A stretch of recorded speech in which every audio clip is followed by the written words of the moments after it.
Hello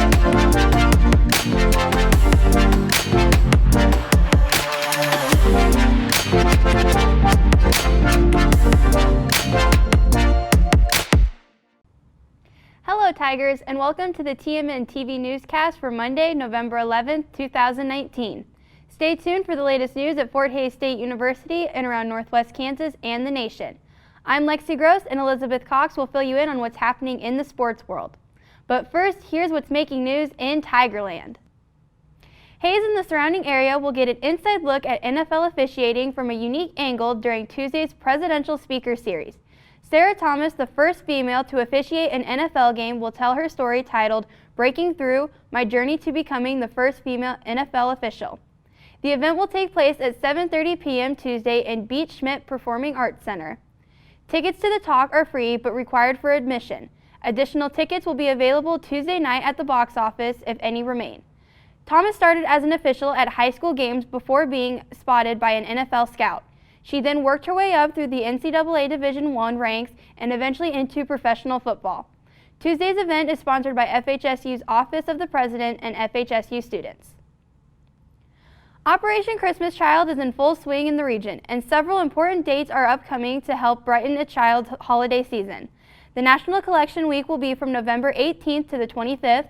The event takes place across the U.S. and is aimed at helping children in other countries celebrate Christmas with a gift of their own when they normally wouldn't receive one. I sat down with Rachel Albin, the Northwest Kansas coordinator for Operation Christmas Child, to talk about the project and her involvement with it through the last several years. You can see the full interview with Rachel at www.tigermedianet.com.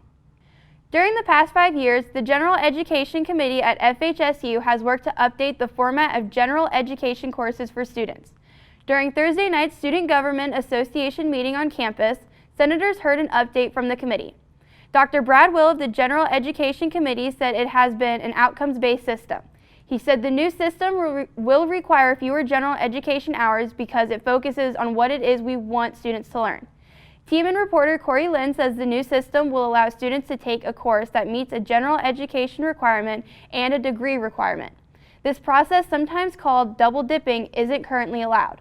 The new system is expected to be implemented for the fall 2021 semester. Fort Hays State University will host its 8th Kansas Startup this weekend, according to University Relations. Led by the university's W.R. and Yvonne Robbins College of Business and Entrepreneurship, Kansas Startup Weekend is an event designed for entrepreneurs to meet, share ideas, and launch new businesses. The 3-day event in the Robbins Center on the FHSU campus is open to anyone, regardless of background, with a great idea and the desire to make the idea a reality. Henry Schwaller IV, instructor of management and the founder of Kansas Startup, said the weekend is a 48-hour hands-on experience where anyone interested in starting a business can find out if their startup ideas are viable. For more information, visit kansasstartup.com. The FHSU campus played host to an event to bring attention to oppression in the world last week. The event in the ballroom of the Memorial Union was aimed at raising awareness to oppressions in the world and community. These include things such as hate crimes and mental illness shaming. TMN reporter Carissa Brown has this report. On Tuesday, November 5th, student engagement put on the Tunnel of Oppression in the Memorial Union. The tunnel served as a way for students to educate themselves on microaggressions, hate crimes, and oppression. The Tunnel of Oppression is actually an annual event that occurs here at Fort Hays. Basically, it's a way for us to challenge our students to go out of their comfort zone and become educated on oppressing issues that are affecting our society today. A lot of those big social movements that you see on social media, that's kind of like the derive of like giving it a more educational platform and like a simulative type of experience for all of our students. A variety of student organizations presented in the demonstration. These included the Center for Civic Leadership, the Hispanic American Leadership Organization, and the Psychology Department. Participants were able to examine what it means to be privileged in our society and learn about many of the difficult challenges that a wide range of people in our country have to face every single day. For Tiger Media Network, I'm Carissa Brown. Turning to national news, hundreds rallied outside of the governor's residence in Texas during the weekend to stop the planned execution of inmate Rodney Reed. Reed is scheduled to be executed on November 20th for the 1996 murder of 19-year-old Stacy Stites. According to Tribune News Service, Reed's case has gained national attention in light of new evidence that his attorney says Reed did not commit the crime. Instead, witnesses have come forward to say Stites' fiancé at the time, Jimmy Fennell, is the one who committed the murder. Reed, who is now 51 years old, has maintained his innocence since being charged with the crime. When we return from this short break, Elizabeth will be here with what's going on in the sports world.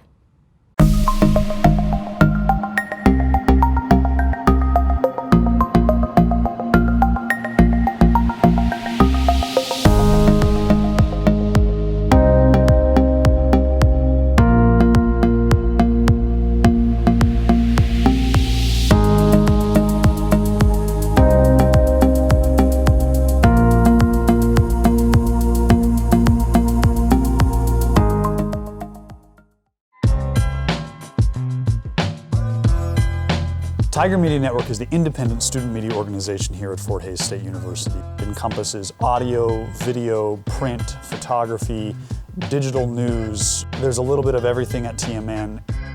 They offer so many different events, opportunities, just so many different things to go out and do and learn so that you can make a more compelling story and just help develop you as a storyteller.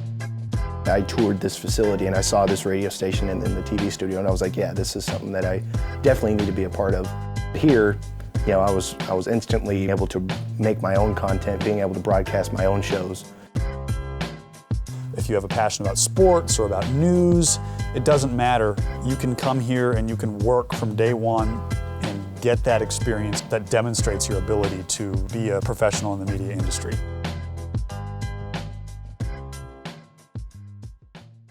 Hello Tiger fans, I'm Elizabeth Cox bringing you a sports update. Saturday's college football slate brought a lot of big games at multiple NCAA levels, but none was more important for the FHSU football team than its matchup with rival Northwest Missouri State. The two teams had staged epic battles the last two seasons prior to Saturday's MIAA clash in Hays, and this year's installment was more of the same. Only difference this year was the Tigers came up on the short end, falling 36-33 in double overtime.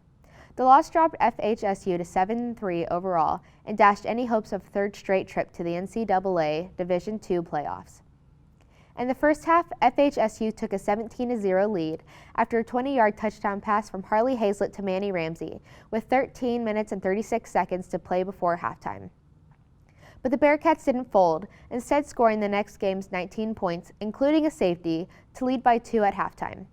Senior kicker Dante Brown gave FHSU a 20-19 early in the third quarter before Northwest Missouri quarterback Braden Wright threw a touchdown pass to make it 26-20. Brown added a 38-yard field goal just into the fourth quarter to pull FHSU within 26-23. But it was his 56-yard boot that had plenty of distance and time expired the fourth quarter to push into the game overtime, tied at 26. The two teams traded touchdowns in the first overtime before FHSU started with the ball in the second overtime. Hazlett fumbled the ball on FHSU's possession while stretching for extra yardage at the first down, and the Bearcats recovered. Northwest Missouri's drive, stalled by Parker Sampson, was good on a 38-yard field goal to win the game for the Bearcats. Quarterback Chance Fuller finished with 30 completions for 342 yards, 1 touchdown, and 2 interceptions. Ramsey had 7 catches for 115 yards, and Jordan Starks led the defense with 12 tackles and an interception. FHSU's last regular season game will be at 2 p.m. Saturday at Northeastern State in Oklahoma. The FHSU men's basketball team started the season 2-0, beating Arkansas Tech 88-78 and Southwestern Oklahoma State 58-53. Najee Wright ended the game against Arkansas Tech with 22 points. Aaron Nicholson scored 16, and Gilbert Peters added 14. Devin Davis also hit double figures with 12 points. In the second game, the Tigers led by 7 at halftime. Jared Vidstum scored 15 points, with Calvin Harrington totaling 12 and Jake Hutchings scoring 11 points. The men will be in Colorado this weekend for games against Colorado School of Mines and UC Colorado Springs. The women's basketball team is also sitting at a 2-0 this season. The Tigers took a victory against Minnesota Duluth with a score of 59-51, having Lainey Page score 14 points, Belle Barbieri scoring 9 points, Taylor Rolfs and Whitney Randall with 8 points each. Then on Saturday, the women took a victory over Concordia St. Paul, 67-54. Casey Kennett showed off her shooting scores, scoring 20 points in the game. She also hit the 1,000-point club during the victory.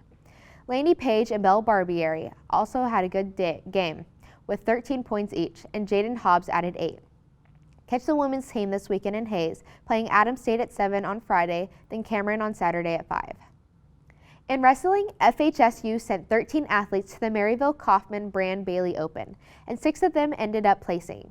Jordan Davis placed second in the Elite 285 division. Jonathan Ball also went to the semifinals in the Elite division, ending up third in the 149 bracket. AJ Cooper ended in the 4th place in the Elite 285 bracket. Catch the team this Saturday at 9 a.m. in Lindsborg at the Swede Open.